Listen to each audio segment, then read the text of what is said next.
অগ্নিমিত্রা পালের গ্রেফতারির প্রতিবাদে বিজেপি কর্মী সমর্থকদের বিক্ষোভ। বুধবার আসানসোল চিত্তর মোড়ে টায়ার জ্বালিয়ে পথ অবরোধ করে বিক্ষোভ দেখায় বিজেপি কর্মী সমর্থকেরা। এই প্রতিবাদের নেতৃত্ব দেন বিজেপির 1 নম্বর মণ্ডল সভাপতি সোমনাথ মণ্ডল।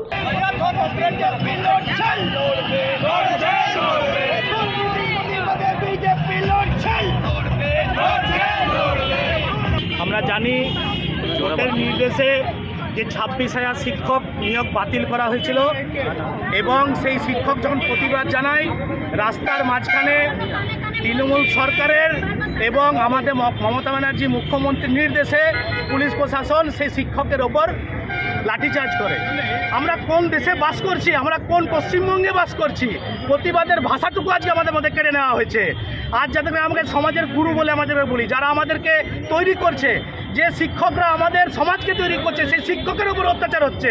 আমরা জিনিস মানতে পারি না। আমরা মুখ্যমন্ত্রীর ইমিডিয়েট আমরা পদত্যাগ চাই। কিছুদিন পর দেখতে পারবো আরজি করার মতো আবার জাস্টিস করে একটা ঝান্ডা নিয়ে বেরোবে। মুখ্যমন্ত্রীকে আমরা বলতে চাই, আপনার বিরুদ্ধে, আপনার জন্য এই পশ্চিমবঙ্গের এই অবস্থা। আপনার বিরুদ্ধে আমরা রাস্তায় নামবো, আগামী দিনেও নেমেছি এবং আগামী দিনে এই আন্দোলন আরো তীব্র থেকে তীব্রতর হবে। মণ্ডল সভাপতি সোমনাথ মণ্ডল জানান, চাকরিহারাদের হয়ে প্রতিবাদ করতে যাওয়ায় আসানসোল দক্ষিণের বিজেপি বিধায়ক অগ্নিমিত্রা পালকে গ্রেফতার করা হয়। এদিন তারা হুঁশিয়ারি দিয়ে বলেন, অগ্নিমিত্রা পালের বিরুদ্ধে যে ব্যবস্থা প্রত্যাহার করা না হলে তারা বৃহত্তর আন্দোলনের পথে হাঁটবেন।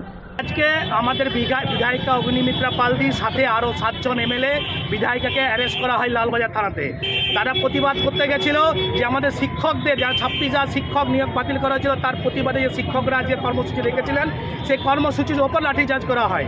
সেই প্রতিবাদের ভাষাটুকু যখন কেড়ে নেওয়া হয়েছিল, আমাদের বিধায়িকারা সে প্রতিবাদ জানাতে যায়। সেই সময়ে 8 জন বিধায়িকা সমেত আমাদের কিছু কার্যকর্তাকে লালবাজার থানাতে বন্ধ করে অ্যারেস্ট করে রাখা হয় এবং মমতা ব্যানার্জি তার বিরুদ্ধে কোনো প্রতিবাদটুকু ভাষাটুকু নেই। আমরা যখন প্রতিবাদ করতে যাই, সেখানে পুলিশ আমাদের উপর লাঠিচার্জ করে। মমতা ব্যানার্জি নিজেই মুখ্যমন্ত্রী, নিজেই অল ইন অল, নিজেই আর্জি করে সব কিছু আর্জি করে ঝান্ডা, যখন তিনি জাস্টিসের ফ্ল্যাগ নিয়ে যখন বেরোয়, তখন বলে আমি জাস্টিস চাইছি। তিনি কার কাছে জাস্টিস চাইছেন? তিনি কি জনতার কাছে জাস্টিস চাইছেন? জাস্টিস তো আপনার কাছ থেকে চাই, আপনার কাছ থেকে আমাদের সুরক্ষা চাই, আপনাদের গুন্ডার থেকে আমাদের সুরক্ষা চাই। এই ভারত, এই পশ্চিমবঙ্গবাসী আপনাকে ছেড়ে কথা বলবে না। সঞ্জয় যাদব, 99 নিউজ বাংলা, আসানসোল।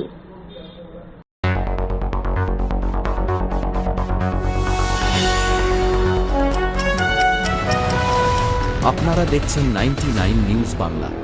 বদলাবো আমরা।